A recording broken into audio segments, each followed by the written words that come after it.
하나님께서 오늘 우리에게 주신 말씀의 제목은 너희는 이라는 제목으로 함께 말씀을 나누겠습니다. 본문 말씀 에베소서 4장 25절에서 32절 말씀까지 함께 한 목소리로 봉독하겠습니다. 시작. 그런즉 거짓을 버리고 각각 그 이웃과 더불어 참된 것을 말하라. 이는 우리가 서로 지체가 됨이라. 분을 내어도 죄를 짓지 말며 해가 지도록 분을 품지 말고 마귀에게 틈을 주지 말라.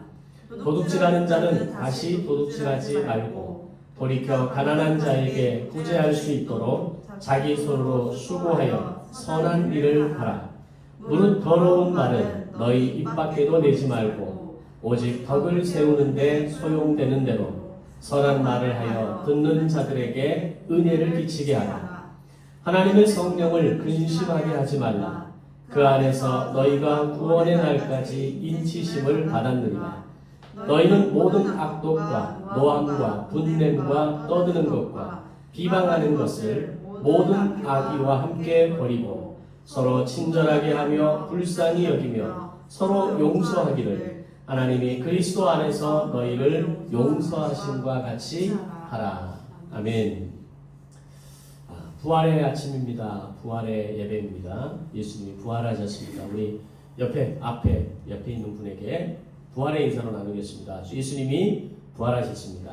예수님이 부활하셨습니다. 네, 수호야, 예수님이 부활하셨단다. 아멘, 아멘, 아멘. 예수님이 부활하셔서 우리에게 영원한 생명의 모델을 보여주신 것처럼 영원한 생명에 대한 소망으로 오늘 이 시간 지금 여기에서부터 그 생명을 살아가시는 모든 성도들이 되시기를 주님의 이름으로 축복합니다. 사도 바울이 기록한 바울 서신이 가지고 있는 하나의 특징이 있습니다.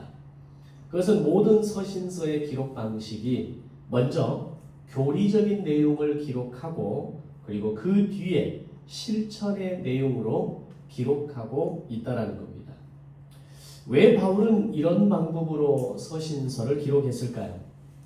이론이 존재하는 이유는 행동하기 위해서입니다.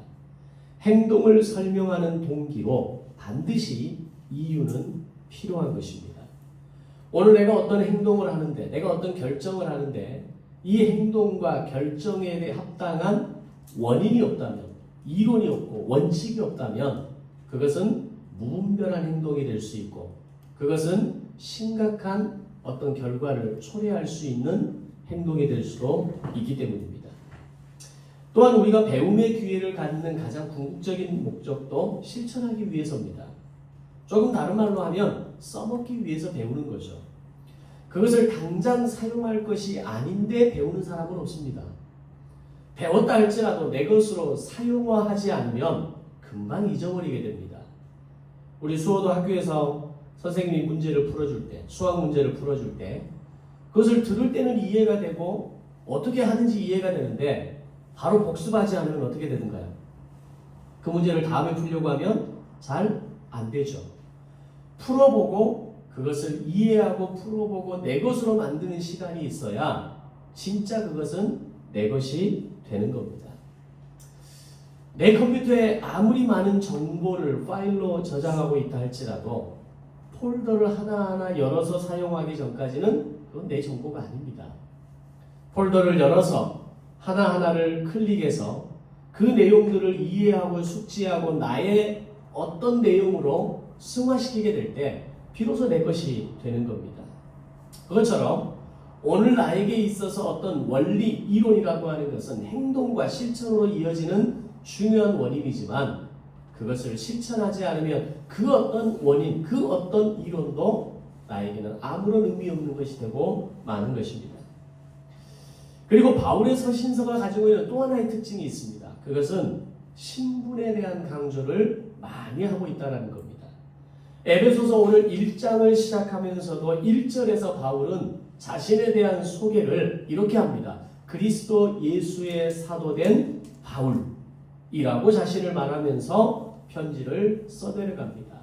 그 외에 바울 서신을 한번 보십시오.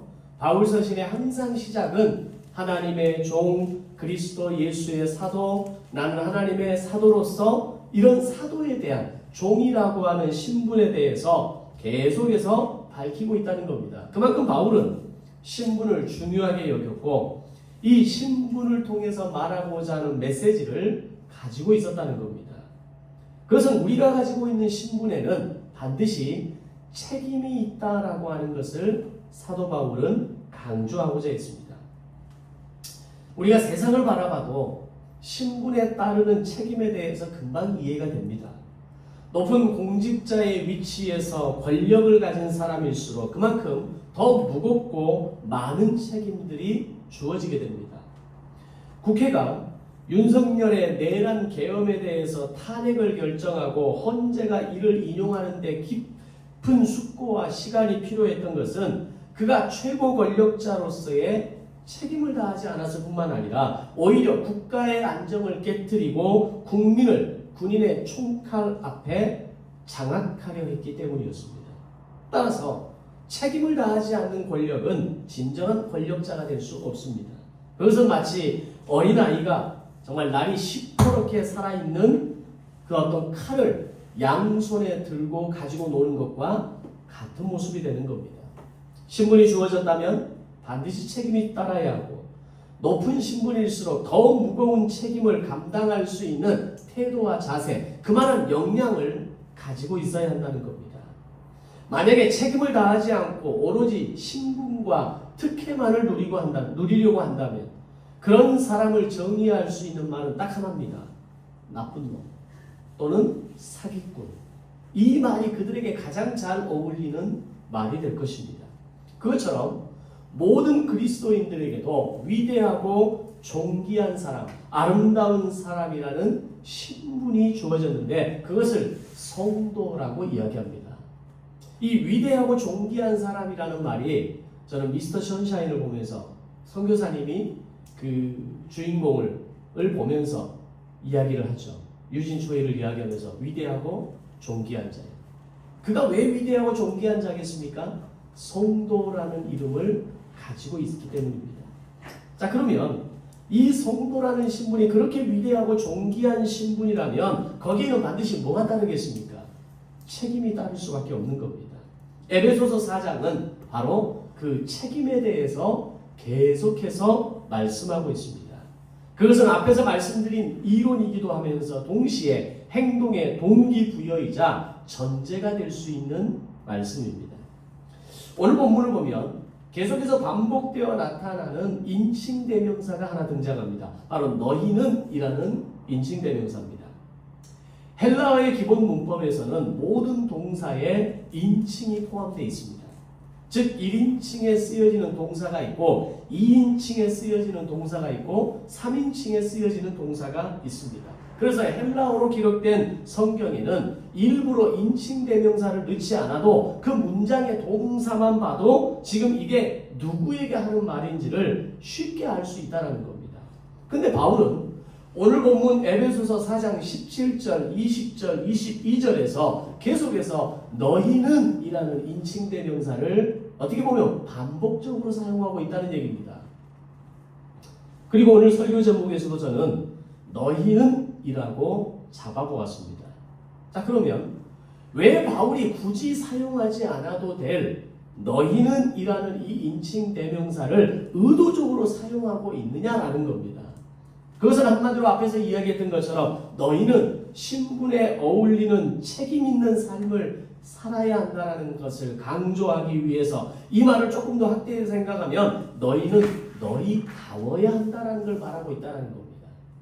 다움에 대해서 이야기하면서 그 다움은 다른 사람의 몫이 아니라 바로 너희의 몫이라는 겁니다. 너희는 너희다울 때 바로 진정한 성도로서 하나님의 자녀로서 그리스도인이라는 신분으로서 살아갈 수 있다는 얘기를 하고 있는 겁니다.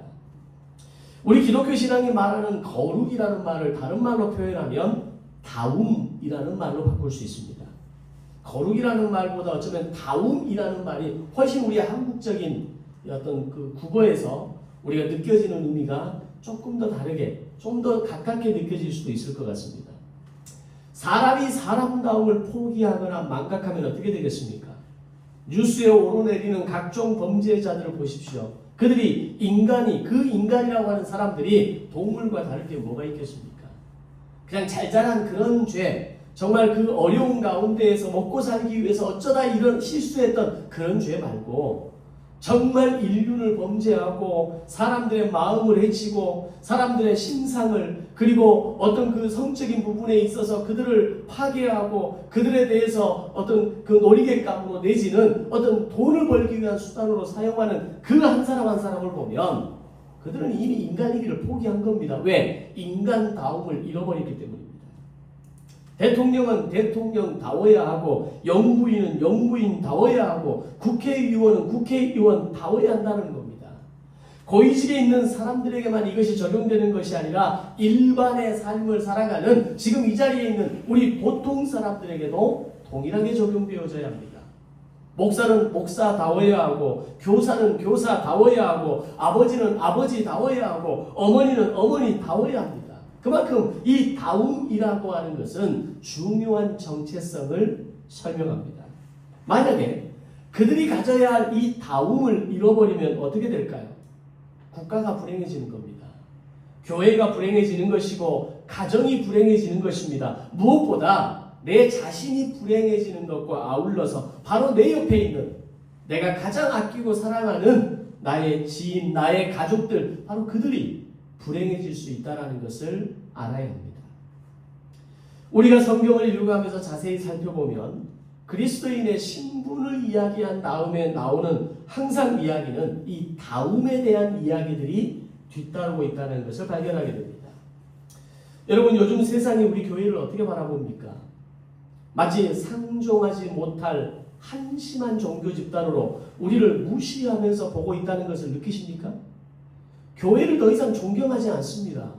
교회에게 희망을 걸지 않습니다. 교회에게 기대하지 않습니다. 물론 모든 교회가 그러지 않다는 것은 그들을 어느 정도는 압니다. 그러나 대표적으로 눈에 보여지는 교회들을 바라보면서 세상은 지금 교회를 그런 눈으로 보고 있다는 겁니다. 오늘 우리는 그런 시선과 따가움을 느낄 수 있어야 됩니다. 종교적 우월주의에 빠져서 마치 우리에게는 아무런 문제가 없는 것처럼 오직 세상이 더럽고 우리는 깨끗하다라고 하는 이 착각 속에 빠져 있으면 안 된다는 겁니다. 지금 세상이 가장 한심한 집단으로 뽑는 첫 번째가 바로 교회입니다. 우리 편에서 보면 억울하기도 하지만 그것이 사실입니다. 그럼 그렇게 된 이유가 뭘까요? 교회가 교회답지 못하고 목사가 목사답지 못하고 성도가 성도답지 못한 게 바로 그 이유입니다. 사도 바울이 그렇게 너희는 너희다워야 한다라고 외쳤지만 이 바울의 외침을 교회와 목회자와 성도들이 무시했고 우리는 아무런 문제가 없다는 편견과 오만으로 살아가기 때문에 중세시대 교회는 그렇게 급격하게 타락하기 시작했고 오늘 현대에도 한국교회의 추락은 이미 시작되어 있는 겁니다. 세상은 교회를 손가락질하고 있고 교회에 대해서 더 이상 아무런 기대를 하지 않습니다. 설령 그것이 일부 교회의 잘못이었다 할지라도 그것이 저들 몇 교회만의 책임이라고 말하면 끝나는 문제가 아니라는 걸 이제는 우리는 압니다. 왜냐하면 바울이 계속해서 뭐라고 이야기합니까? 하나님이 하나 되게 하신 것을 지키라고 말합니다. 그 하나 되게 하신 것 중에 하나가 뭡니까? 교회입니다. 우리 교회, 너희 교회가 따로 있는 것이 아니라 지역과 위치와 형태로는 따로 있을지 모르지만 이 땅의 모든 교회는 유기체로서 하나의 교회입니다. 적어도 이단이 아니고 사이비가 아닌 이상 그 교회들의 문제는 우리의 문제이고 그들의 부족함은 곧 우리의 부족함이라는 것을 알아야 됩니다. 지난주 말씀을 나눌 때 그러나와 그러므로라는 이 두 개의 접속사가 성경에 어떤 의미를 가지고 있는가를 말씀드렸습니다. 그러나와 그러므로 뒤에 어떤 이야기가 따라오는지에 대해서 말씀드렸습니다. 이제는 성경을 읽다가 그러므로라는 말이 나올 때 그 뒤에 나오는 말씀이 이제는 교회 다움에 대해서 성도 다움에 대해서 이야기하겠구나 라는 걸 직감적으로 알아야 됩니다. 오늘 그러므로 뒤에는 과연 나에게 어떤 다움에 대해서 이야기하실까? 라는 것을 기대하면서 본문을 읽는다면 그건 성경을 능동적으로 읽는 자세가 되는 겁니다. 또한 다움에 대해서 나에게 말씀하실 때 그것을 더욱더 쉽게 순종할 수 있는 힘을 우리에게 미리 준비하게 하시는 사인이기도 합니다.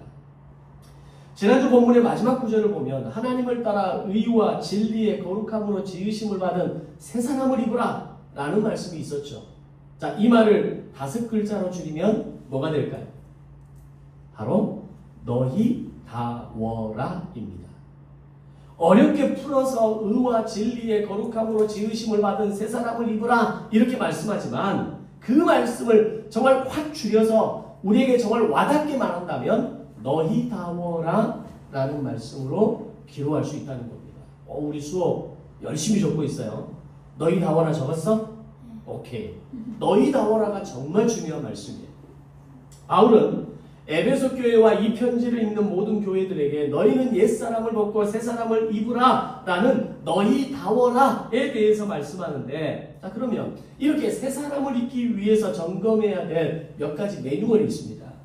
먼저 세 가지 매뉴얼이 있는데, 새사람의 옷을 입기 위한 첫 번째 매뉴얼은 지금 내가 입고 있는 옷이 얼마나 더러운지를 먼저 알아야 됩니다. 내가 입고 있는 옷이 더럽다는 걸 모르면 절대로 그 옷을 벗지 않습니다. 그러나 내가 입고 있는 옷이 더럽다는 것을 인지하면 알아서 갈아입기 시작합니다.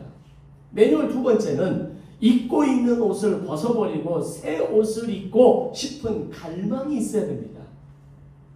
제가 가진 습관 중에 하나가 익숙한 옷을 자꾸 입는 습관이 하나 있습니다. 물론 새 옷을 좋아하기는 합니다.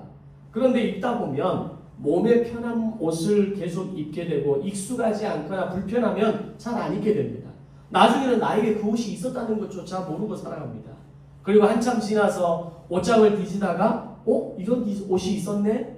라고 그 옷을 한번 입어보고 내 몸에 맞고 이전에는 별로다 생각했는데 괜찮다 생각하면 그때 그 옷을 마치 새 옷처럼 입기 시작하는 겁니다.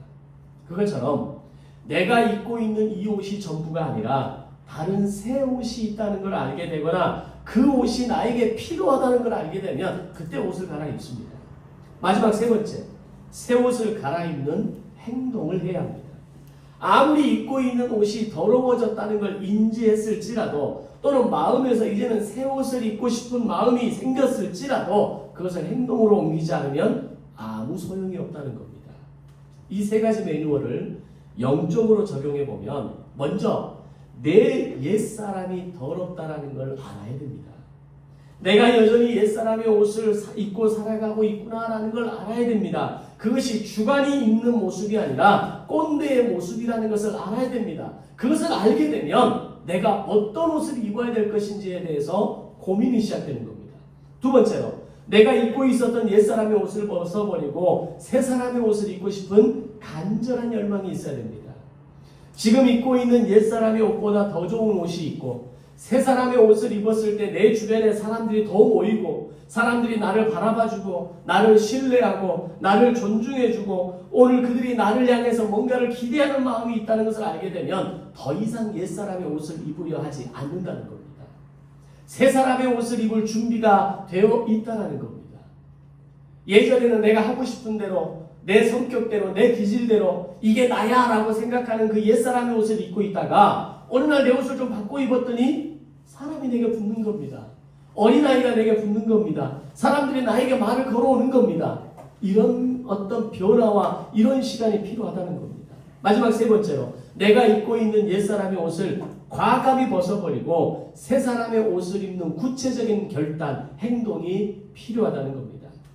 아무리 깨달음이 있고 도전을 받았다 할지라도 내일부터, 다음부터 지금까지 이렇게 살아왔는데 라고 해버리면 다시 원점으로 돌아가는 겁니다. 우리끼리 우스운 얘기로 그런 얘기 하잖아요. 다이어트는 언제부터? 내일부터. 오늘 이것까지만 먹고 오늘 저녁부터. 그러면 다이어트는 물 건너가는 거죠. 오늘 우리가 옛사람을 벗어버리고 새사람을 입는다는 것은 내일부터, 다음부터, 저녁부터가 아니라 바로 지금 이 순간부터 나의 옛사람을 벗어버리고 새사람을 옮기는 행동으로 결단할 때 오늘 내 안에 이런 다움에 대한 변화가 시작되는 겁니다. 이 세 가지 매뉴얼을 통해서 우리가 영적으로 자라게 되고 바울의 표현으로 이야기하면 다워지는 겁니다.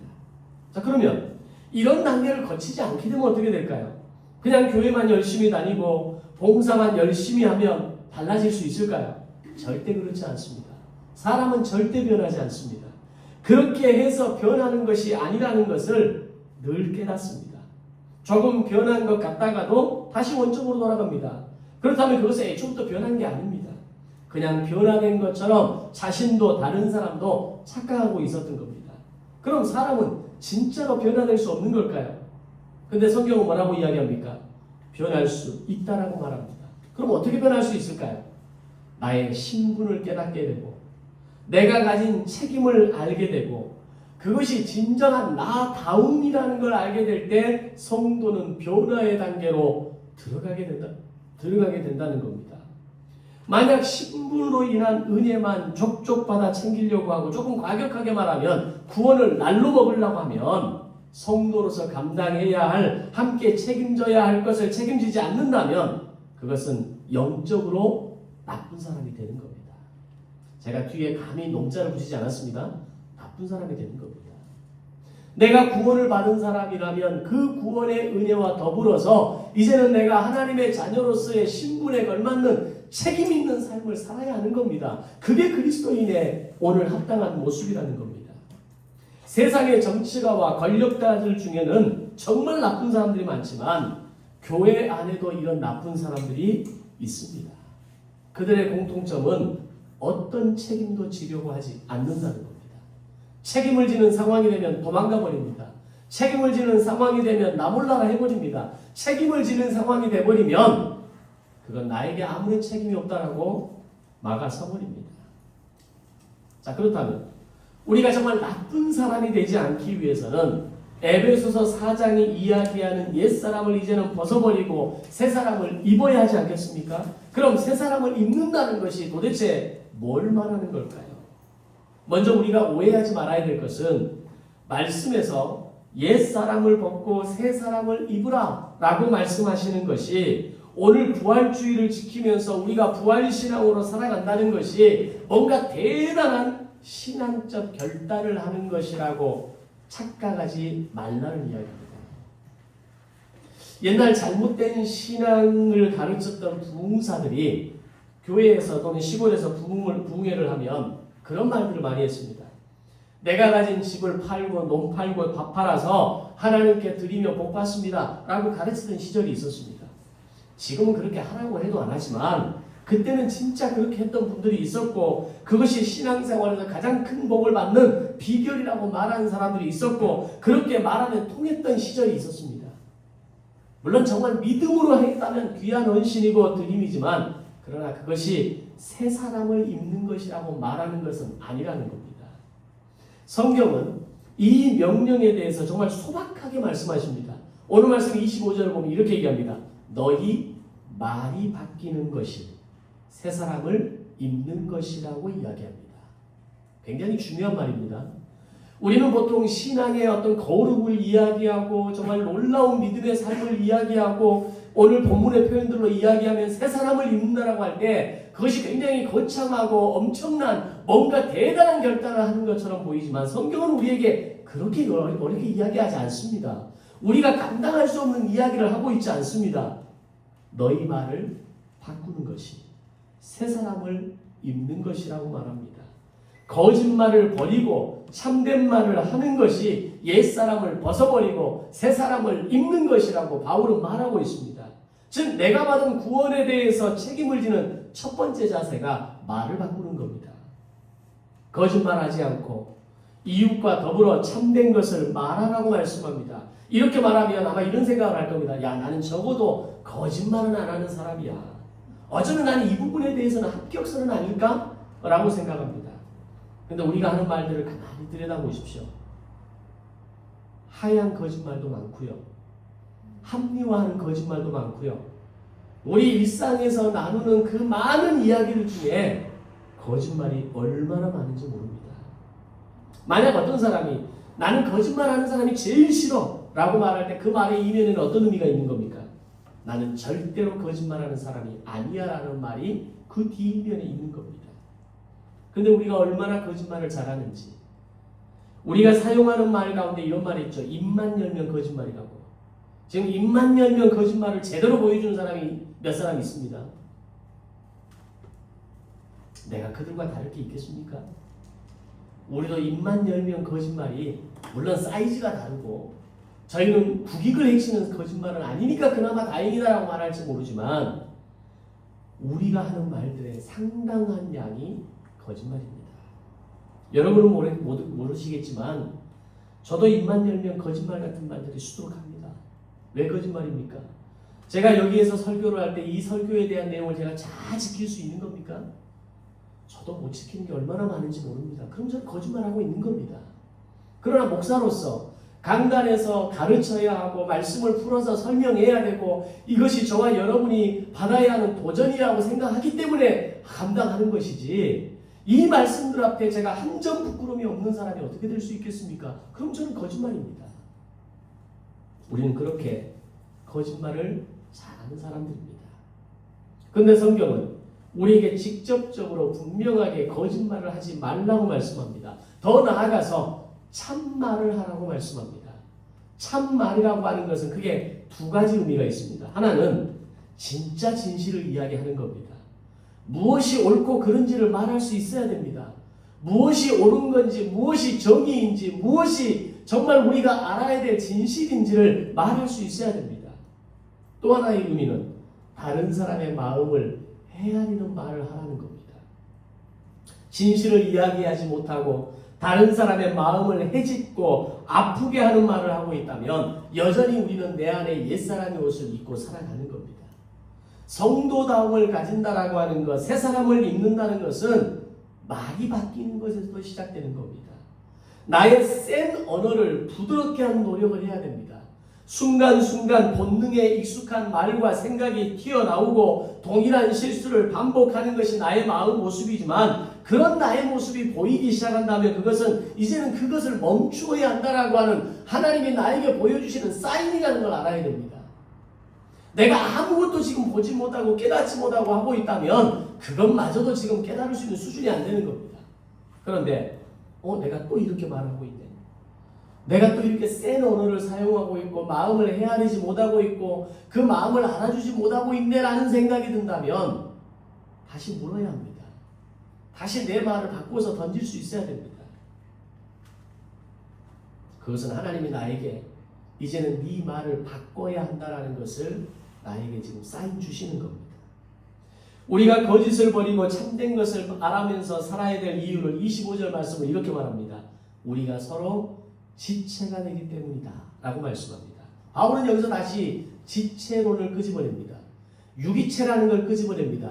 하나님이 하나 되게 하신 것이 바로 너희의 관계다라는 걸 끄집어냅니다. 한 번 말해서 안 될 것 같으니까 바울은 계속해서 이 하나됨이라는 걸 강조하고 있는 겁니다. 거짓말을 왜 안 해야 되는 줄 아느냐? 왜 참말을 해야 되는지 아느냐? 그것은 우리가 서로 지체의 관계이기 때문에 그런 거야. 우리가 지체이기 때문에 말로 다른 사람의 마음을 상하게 하면 안 되는 거야. 나는 할 말을 하는 사람이야, 나는 뒤끝이 없는 사람이야 라고 말하면서 다른 사람의 마음을 상하게 하면 안 되는 거야 라고 말하고 있는 겁니다. 저도 제가 가진 기질상 아닌 게 먼저 보입니다. 잘못된 게 먼저 보이는 사람입니다. 그래서 수없이 판단하고 지적하고 살아왔습니다. 그것이 사람의 마음을 상하게 하는 것이라는 걸 알 때도 있었고 모를 때도 있었습니다. 아니, 알았지만 바로 잡는 것이 더 중요하다고 생각해서 모른 척하며 살아온 게 더 많았던 것 같습니다. 그런데 오늘 본문은 말로 다른 사람의 마음을 상하게 하지 말라고 성경은 말씀합니다. 이제 거짓말이 아닌 참말을 하면서 동시에 하지 말아야 할 말이 있는데 그것을 더러운 말이라고 이야기합니다. 무릇 더러운 말은 입 밖에도 내지 말라라고 말씀합니다.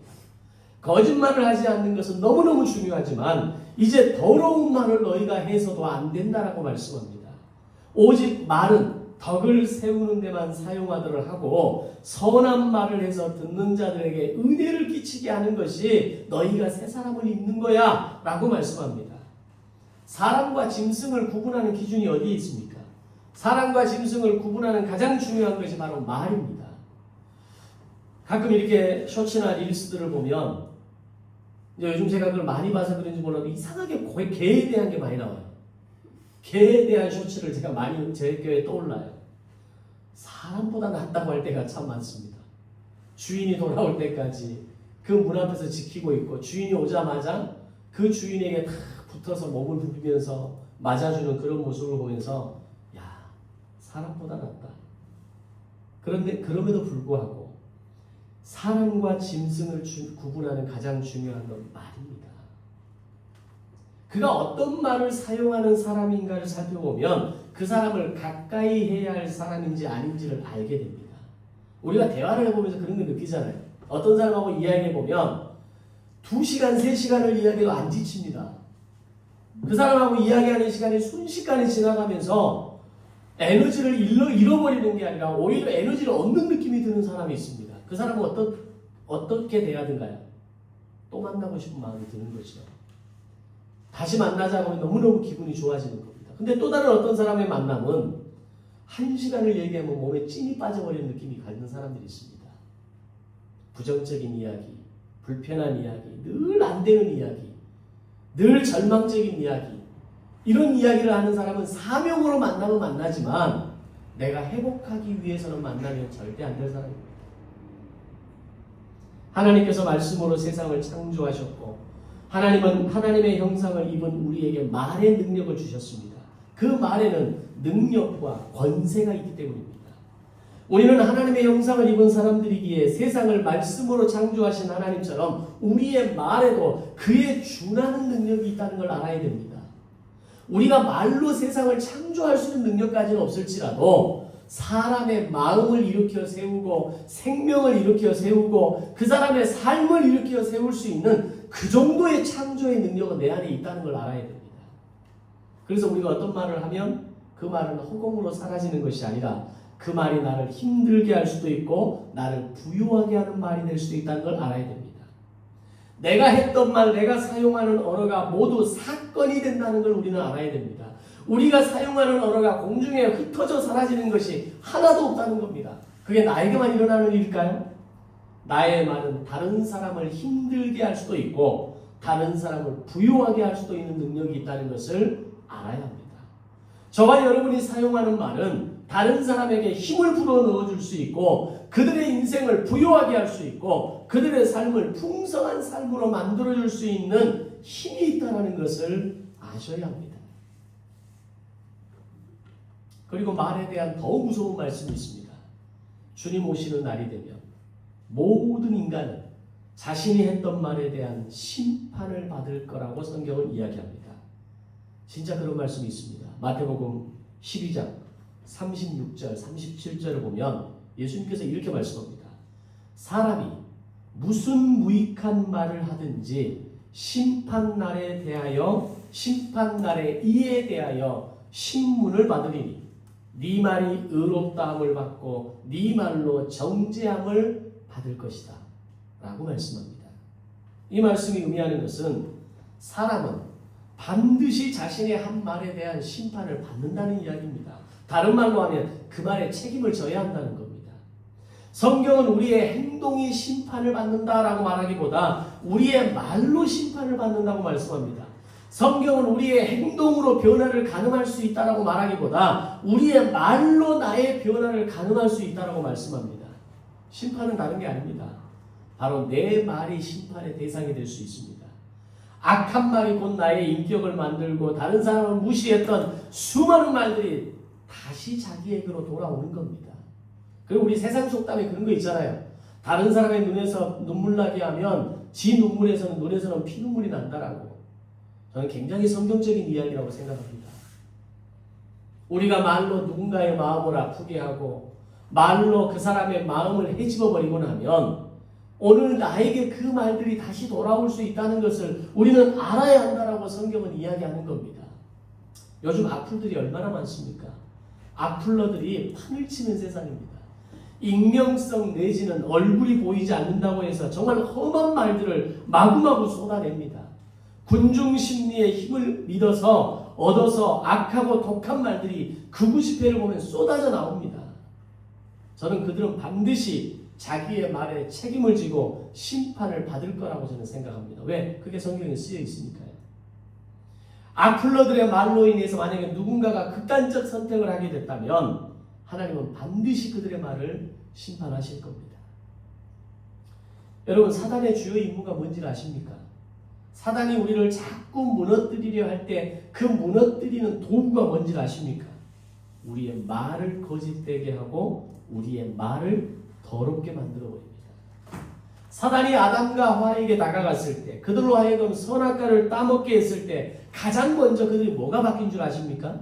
그들의 말이 바뀝니다. 이는 내 뼈 중에 뼈요 살 중에 살이라고 찬사를 고백했던 두 사람이 당신이 내게 허락하신 이 여자 때문에, 당신이 만드신 저 뱀 때문에 내가 선악과를 따먹었습니다. 말이 바뀌어버리는 겁니다. 오늘 내 영혼이 바르게 서 있는가, 오늘 내 자아가 바르게 서 있는가, 오늘 내 중심이 바르게 서 있는가를 판단할 수 있는, 가늠할 수 있는 가장 중요한 판단 기준, 가늠할 수 있는 기준은 오늘 우리의 말입니다. 내가 사용하는 언어입니다. 사단이 나의 말과 혀를 핸들링하는 순간 우리의 말은 거침없이 거짓말들을 쏟아내게 될 것이고, 더러운 말을 아무런 양심의 가책도 없이 우리는 쏟아내게 될 것입니다. 그럼 우리는 어떻게 될까요? 적어도 우리는 예수의 생명을 가진 존재들이기에 사단이 우리를 지옥으로 끌고 갈 수는 없습니다. 그러나 이 땅을 사는 동안 나의 인생을 더욱 거짓되게 만들 것이고, 나의 말과 혀를 더욱 더럽게 만들 수 있을 것이고, 내가 소유할 수 있었던 모든 부유함과 풍성함을 하루아침에 빼앗아 버릴 수 있다는 것을 알아야 합니다. 그래서 우리는 변화되어야 합니다. 그 변화의 가장 중심에 있는 우리의 말이 바뀌어야 합니다. 그럼 이제 우리가 사용해야 될 말은 어떤 말일까요? 오늘 본문에서는 참말을 하라고 합니다. 그리고 선한 말을 이야기하라고 합니다.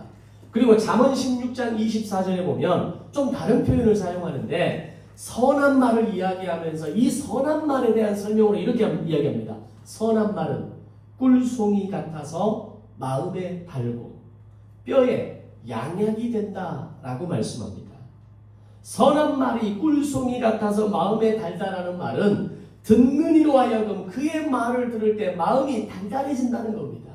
그의 말을 들으면 힘이 올라온다는 겁니다. 에너지가 올라온다는 것이고, 다시 뭔가를 해봐야 되겠다라고 하는 동기부여가 올라오는 겁니다. 그냥 듣기에 좋은 말이 달달한 게 아니라 힘이 되고 에너지가 되고 능력이 되고 다시 해보고자 하는 동기부여가 일어나고, 이 모든 게 달달함이라는 겁니다. 우리가 어떤 사람들과 대화를 나누면 정말 기분이 좋아지고 에너지가 올라오는 사람들이 있잖아요. 바로 그들이 가진 말이 선한 말입니다. 힘들어하는 사람에게는 위로해주고 방향을 잃은 사람에게는 나침판이 되어주는 말들이 선한 말들입니다. 바로 그들이 새 사람을 입은 사람들의 특징이라는 겁니다. 그렇다면 마지막 결론으로, 이런 회복과 치유를 일으키는 참말, 선한 말을 하면 우리는 어떻게 하면 할 수 있을까요? 그것이 결심만으로 되는 걸까요? 오늘부터 내가 참말을 해야지, 내가 이제부터는 선한 말을 해야지, 이제는 내가 비판하고 지적하고 하는 말보다 인정하고 긍정하고 칭찬하는 말을 해야지 라고 결심하면 됩니까? 결론부터 말씀드리면 훈련으로 되어지는 게 아닙니다.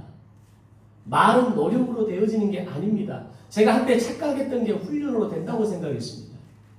물론 안 하는 것보다야 나을 수 있고, 제가 말씀드리는 그 단계를 넘었으면 정말 탁월한 효과를 낼 수 있습니다. 그런데 그 단계가 되기 전까지는 어느 정도의 효과는 있을지 모르지만 결코 오래가지 않더라는 겁니다. 근데 오늘 한국교회 대부분의 많은 성도들은 그 단계조차도 넘지 못하는 사람이 수두룩합니다. 그들한테 말에 대한 훈련을 한다고 한들 뭐가 바뀌겠습니까? 안 바뀝니다. 사도 야고보도 이런 것들로는 안 된다고 말합니다. 새와 짐승은 다 길들일 수 있지만 인간의 혀는 길들일 사람이 없다라고 야고보 사도는 이야기합니다. 그럼 훈련으로도 안 되고 노력으로 안 되면 어떻게 하면 되는 겁니까? 어떻게 하라는 이야기입니까?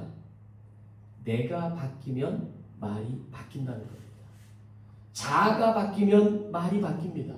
말씀이 곧 하나님이시듯이 말이 곧 내가 되는 겁니다. 내 말이 나를 증거하게 되는 겁니다. 내 말이 나를 증언하게 되는 겁니다. 내 말을 듣는 사람이 저 사람이 말하는 거라면 믿을만해. 저 사람이 말하는 거라면 그 말이 맞아. 라고 말할 수 있을 만큼 내 자아가 바뀌는 겁니다.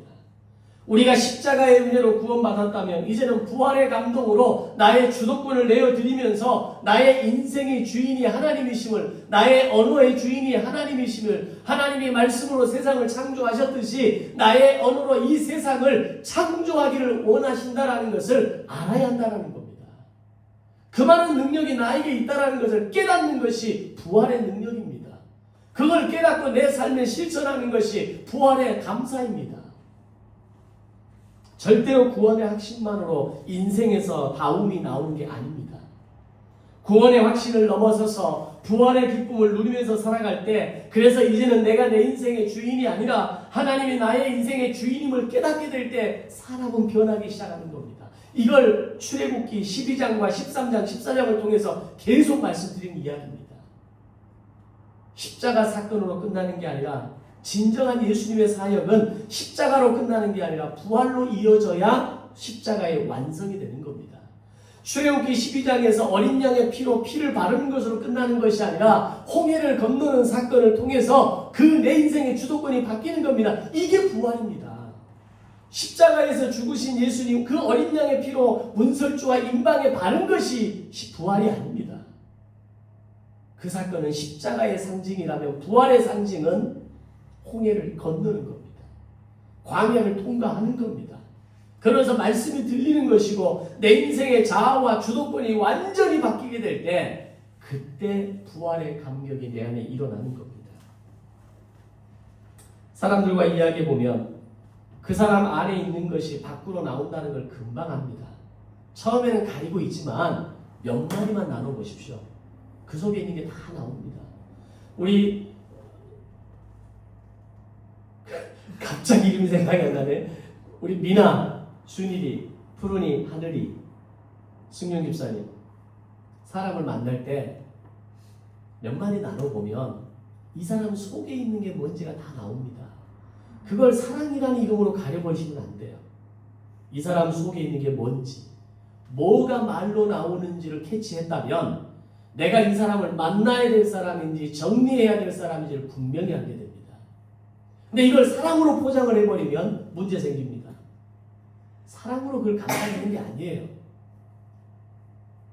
그것은 내 영역이 아니거든요. 사랑으로 바꿀 수 있는 게 아닙니다. 내가 저 사람을 정말 사랑하면 그 사람의 단점과 약점을 내가 다 바꿀 수 있을 거야. 도와줄 수 있을 거야. 백날 그런 일은 일어나지 않습니다. 내가 바뀌어야, 내가 바뀌면 그 바뀐 것이 밖으로 나오는 겁니다. 특히 미혼의 우리 청년들은 기억하십시오. 사람을 만날 때 물론 외모 중요하죠. 스타일 중요합니다. 그 사람의 속에 있는 것이 뭐가 나오는지를 알아야 됩니다. 그 속에 있는 것이 뭔지를 우리가 알 기력은 없습니다. 알 방법은 없어요. 그러나 말을 통해서 알 수 있습니다. 저 사람 속에는 이런 게 있구나. 저 사람 속에는 분노가 있구나. 저 사람 마음에는 늘 부정적인 게 있구나. 저 사람 마음속에는 뭔가 그 해결되지 않는 자신의 인생에 이슈가 있는 사람이구나 라는 게 깨달아진다면 그걸 그대로 드러내고 이야기하고 그것을 해결할 수 있는 방법을 찾다가 도저히 그걸 해결할 수 있는 의지가 없다면 정말 용기를 내서 정리해야 됩니다. 나중에 정리하려면 정리가 안 돼요. 이미 사랑의 감정으로 다 덮어져 버렸는데 내가 못 감당할 게 뭐가 있겠습니까? 그러다가 평생 후회하는 삶을 사는 겁니다. 뭔 얘기하다 그까지 갔습니까? 자, 선한 말을 하고 참된 말을 하기 위해서는 내가 바뀌어야 하나님께 영광스러운 말, 하나님께 영광이 되는 말을 할 수가 있는 겁니다. 말은 훈련과 결단으로 되는 것이 아니라 내가 바뀌어야 합니다. 그럼 나는 어떻게 해야 바뀔까요? 이것이 가장 중요한 결론입니다. 말씀을 통해 날마다 내 안에 성령님을 모시고 살아갈 때 바뀌는 겁니다. 하나님의 말씀을 주야로 묵상하면서 살아갈 때 바뀌는 겁니다. 은혜와 말씀의 능력을 날마다 내 안에 차곡차곡 쌓아갈 때 나에게 변화가 일어나고 내가 바뀌게 되고 나의 말이 달라지는 열매가 맺혀지게 되는 겁니다. 이것을 저는 임계점이라는 말로 많이 설명했습니다. 말씀의 임계점이 내 안에 쌓이고 은혜의 임계점이 쌓이고 능력의 임계점이 쌓여갈 때 어느 날 그것이 내 안에 열매로 드러나게 되는데 그 열매가 가장 눈에 쉽게 보여지는 대표적인 열매가 언어의 열매입니다. 바로 그 출발점이 십자가와 부활입니다. 오늘 아침 이 부활의 예배와 결단을 통해서 부활의 은혜로 충만하게 채워지셔서 변화의 삶을 살아가시는 저와 여러분이 되시기를 주님의 이름으로 축원합니다. 그 변화의 삶은 굉장히 추상적이고 굉장히 어렵고 굉장히 거창한 어떤 것이 아니라 우리의 말입니다. 오늘부터 내 자녀에게, 내 배우자에게, 내 이웃에게 사용하는 말을 이전에 사용했던 말에서 조금만 더 바꿔봅시다. 조금만 더 부드럽게 내어봅시다. 저도 참 부드럽게가 잘 안 돼요. 사무적인 사람이라 우리 미나랑 얘기할 때는 굉장히 부드럽게 하지만 왜 목사니까 아내랑 얘기할 때는 이게 잘 안 돼요. 그냥 편하게 내가 늘 쓰던 말을 쓰는 거예요. 그러나 하나님은 오늘 우리에게 말씀합니다. 선한 말을 하는 사람은 마음을 달달하게 하고 양약이 된다라고 말씀합니다. 여기서도 중요한 포인트가 있죠. 양약이 된다. 치료자가 된다는 겁니다. 선한 말을 하는 사람들은 나를 만나는 사람들에게 회복이 일어나게 할 수 있는 능력이 있다는 겁니다. 나를 만남으로 그들의 상처가 치유될 수 있다는 걸 이야기합니다. 이제는 여러분의 말이 참말이 되어지고 양약이 되어지고 선한 말이 되어지셔서 여러분을 만나는 모든 사람들에게 부활의 생명을 나누고 부활의 능력을 나누고 그들의 삶을 생기 있게 만들고 그들의 삶을 치유하게 만드는 주님과 동행하는 부활의 증인된 삶을 살아가시기를 주님의 이름으로 축원합니다.